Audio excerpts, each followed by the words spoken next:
Assalamualaikum warahmatullahi wabarakatuh. Shalom, Om Swastiastu, Namo Buddhaya, Salam Kebajikan.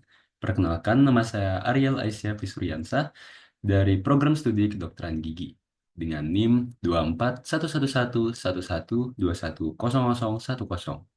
Baik, pada video kali ini, saya izin untuk mempresentasikan sebuah materi yang bernama Anatomi Reproduksi untuk melengkapi tugas dari dosen pengampu Dr. Oski Iliandri, Magister Kesehatan. Jadi, sebelum kita mengetahui anatomi reproduksi, kita harus mengetahui dulu nih, apa sih sistem organ reproduksi itu? Jadi, sistem organ reproduksi adalah suatu kumpulan organ atau jaringan yang berkumpul untuk memiliki fungsi, yaitu reproduksi dan menghasilkan keturunan. Jadi, pada manusia, sistem reproduksi ini terbagi menjadi sistem reproduksi pria dan wanita. Baik, langsung saja kita ke sistem reproduksi yang pertama, yaitu sistem reproduksi pria. Jadi, organ yang pertama adalah testis. Testis adalah suatu organ yang terletak di bagian posterior dan di dalamnya memiliki suatu struktur yang bernama tubulus seminivirus yang memiliki fungsi untuk menghasilkan sel spermatozoa dan juga hormon testosteron. Dan juga pada bagian anteriornya, pada bagian atasnya, ada terdapat suatu organ yang berbentuk seperti huruf koma yang bernama epididymis. Epididymis adalah suatu organ yang menempel di bagian anterior testis dan berbentuk koma. Fungsi utamanya adalah untuk mematangkan semen dari testis, kemudian menyalurkannya dari tubulus seminivirus pada testis ke sebuah saluran yang bernama vas deferens. Jadi struktur selanjutnya adalah vas deferens. Jadi setelah testis menghasilkan sperma, kemudian epididymis ini mematangkannya, kemudian menyalurkannya kepada vas deferens. Vas deferens sesuai namanya, vas, yaitu adalah suatu saluran yang berbentuk tabung yang memiliki fungsi untuk menyalurkan. Menyalurkan apa nih? Menyalurkan sperma ke vesikula seminalis, ke struktur selanjutnya dengan gerak peristaltik lambat dan sebagai tempat penampungan dan pematangan bagi sperma lagi. Jadi tesis menghasilkan sperma, kemudian dimatangkan dan dinaikkan oleh epididymis, kemudian disalurkan oleh vas deferens ke vesikula seminalis. Lanjut, vesikula seminalis. Itu adalah sebuah kelenjar yang memiliki fungsi untuk menghasilkan suatu cairan fruktosa dan zat lainnya yang memberi energi bagi sperma. Jadi, vesikula seminalis ini kayak memberikan sekret untuk memberi nutrisi bagi spermanya nanti. Kemudian, setelah dari vesikula seminalis, ia langsung turun lagi ke sebuah kelenjar yang bernama kelenjar prostat. Jadi fungsinya dari kelenjar prostat itu sendiri itu adalah untuk mensekresikan suatu cairan alkali yang bersifat basa. Jadi kenapa harus basa? Dikarenakan pada proses kopulasi di mana penis dimasukkan pada vagina, jadi sperma itu harus kuat. Maksudnya kuat tuh gimana? Kan pada vagina itu lingkungannya asam. Dan apabila tidak dinetralkan dengan suatu kelenjar prostat ini, nanti sperma-spermanya tuh bakal mati. Jadi dia ini bagaikan perisainya. Jadi selain dari dua sekret ini, ada lagi kelenjar yang bernama kelenjar bulburetral. Kelenjar bulburetral biasa juga kita panggil dengan kelenjar Cooper. Fungsi dari dia itu adalah untuk mensekresikan suatu cairan yang berfungsi sebagai pelumas dan membantu melancarkan jalannya sperma serta mengurangi gesekan pada proses hubungan seksual. Ini nama lainnya adalah pre-ejaculation ya. Baik, selanjutnya ada suatu struktur utama kita yaitu adalah penis. Jadi, penis adalah organ utama pada sistem reproduksi pria, memiliki fungsi dua, yaitu reproduksi dan ekskresi. Dan terbagi lagi nih menjadi beberapa struktur. Yang pertama adalah corpus cavernosum. Corpus cavernosum ini bagian atas di sini. Kemudian ada corpus spongiosum, sesuai namanya aja sponge. Jadi bentuknya itu ada sponsnya, ada lubang-lubangnya. Kemudian ada glans penis. Glans penis ini yang biasa kita sebut dengan kepala penis. Dia letaknya di paling ujung dan memiliki banyak saraf, sehingga sensitif. Kemudian yang terakhir adalah uretra. Uretra dari namanya sendiri adalah struktur final dari sistem reproduksi pria itu sendiri. Jadi, uretra adalah tempat keluarnya urin atau sperma. Nah, kita udah tahu nih kalau tadi itu ada penis dan juga uretra. Tapi kalian tahu nggak sih bahwa uretra itu terbagi menjadi beberapa struktur atau pars. Nah, jadi yang pertama itu adalah uretra pars preprostatica. Dia memiliki panjang sekitar 1 cm, membentang dari basis vesika urinaria menuju prostata dan berhubungan dengan manset circulare dari sabut-sabut otot polos, atau yang disebut juga adalah musculus sphincter urethrae internum. Kontraksi dari sphincter tersebut mencegah aliran balik dari semen ke dalam vesika urinaria selama ejakulasi. Kemudian menuju ke pars selanjutnya, yaitu adalah pars uretra pars prostatica. Memiliki panjang dari 3 hingga 4 cm dan dikelilingi oleh prostata.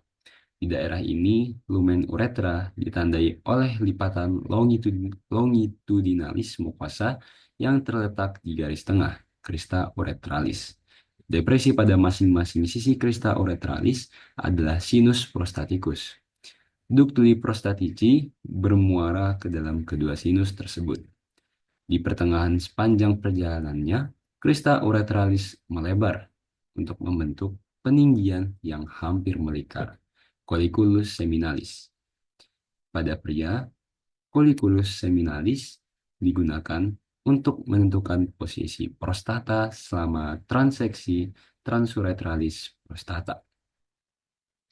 Kemudian, sebuah saluran tertutup, utriculus prostaticus, dianggap sebagai homolog dari uterus pada wanita terbuka di tengah colliculus seminalis. Pada setiap sisi utriculus prostaticus, terdapat muara ductus ejaculatorius sistem reproduksi pria. Oleh karena itu, hubungan antara tractus urinarius dan sistema genitale pada pria terletak di uretra pars prostatica. Kemudian, pada pars selanjutnya, yaitu adalah uretra pars membranacea. Uretra pars membranacea ini sempit dan berjalan melewati spatium perineum profundum. Selama perjalanannya, melewati spatium tersebut, baik pada pria maupun wanita, uretra dikelilingi oleh otot rangka dari musculus sphincter urethrae externum. Jadi letaknya itu ada di sini ya. Ini. Kemudian ke pars selanjutnya, yaitu pars yang terakhir adalah uretra pars spongiosa.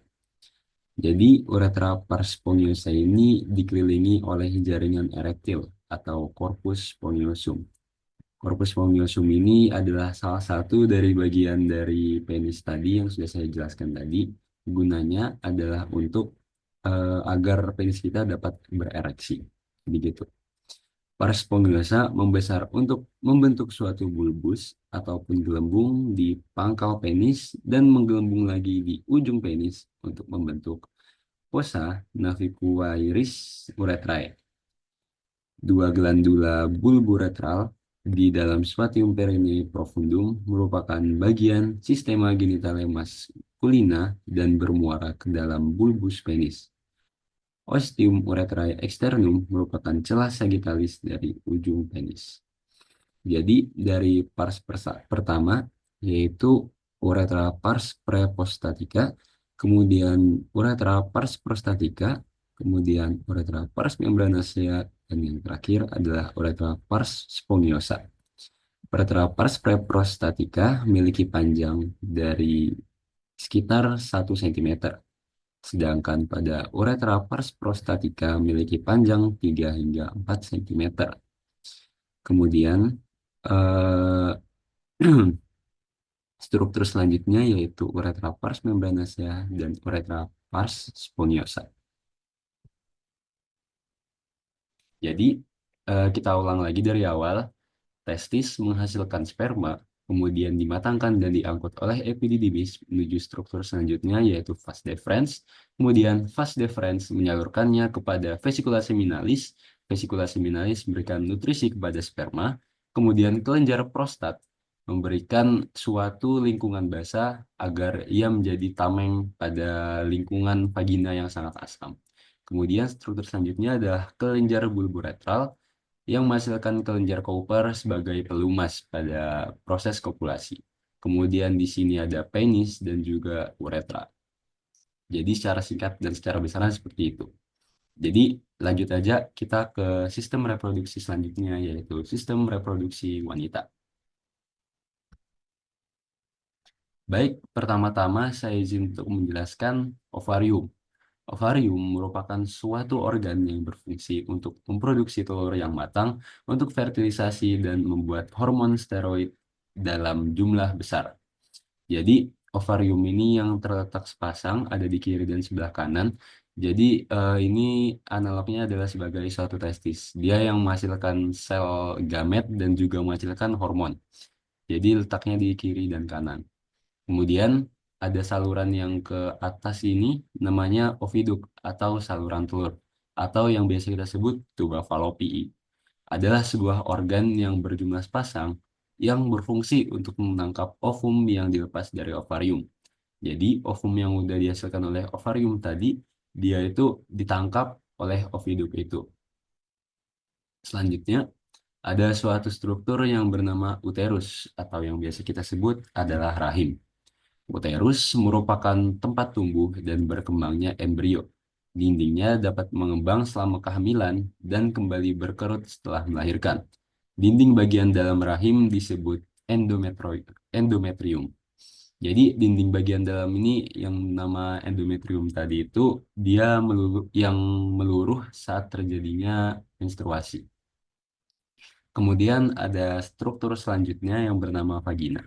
Vagina merupakan akhir dari saluran reproduksi wanita yang memiliki fungsi sebagai alat kopulasi wanita dan juga sebagai saluran kelahiran. Letaknya di bagian sini. Vagina ini adalah struktur di mana saat terjadinya kopulasi atau seksual itu dimasukkan penisnya. Kemudian selanjutnya saya izin untuk menjelaskan organ reproduksi luar dari wanita. Jadi pertama-tama dari bagian yang paling anterior ada mons pubis. Mons pubis adalah suatu organ yang berfungsi sebagai bantalan dari tulang kemaluan selama hubungan seksual, serta melepaskan feromon yang membangkitkan ketertarikan seksual. Jadi mons pubis ini terletak yang paling luar dan dia itu seperti lipatan lemak dan biasanya ditumbuhi oleh rambut-rambut yang namanya pubis. Kemudian ke struktur selanjutnya adalah labium mayora.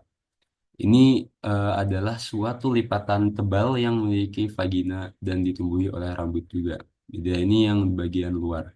Dia masih ditutupi oleh rambut.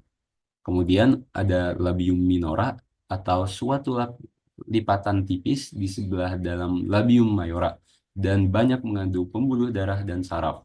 Labium minora menyatu di bagian atas untuk membentuk klitoris. Labium minora mengelilingi vestibulum, suatu tempat di mana terdapat lubang uretra di bagian atas dan vagina di bawah. Bedanya labium mayora dan labium minora bisa dilihat aja dari namanya mayora yang artinya besar, kemudian labium yang artinya minor atau kecil.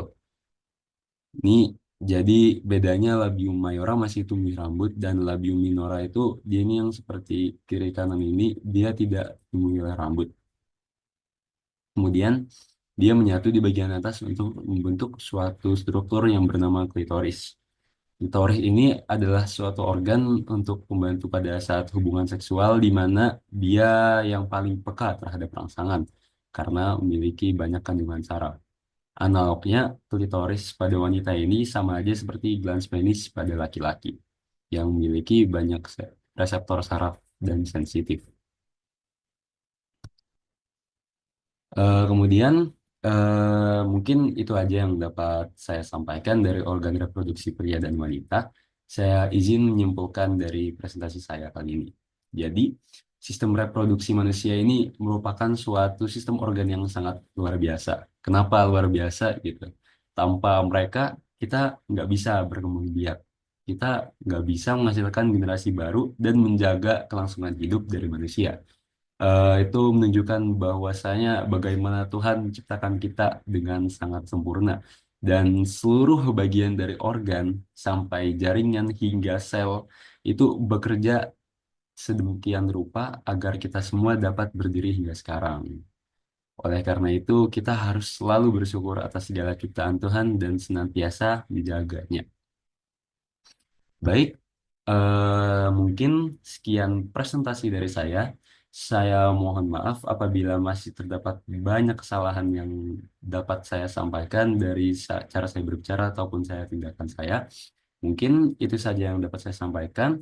Wassalamualaikum warahmatullahi wabarakatuh.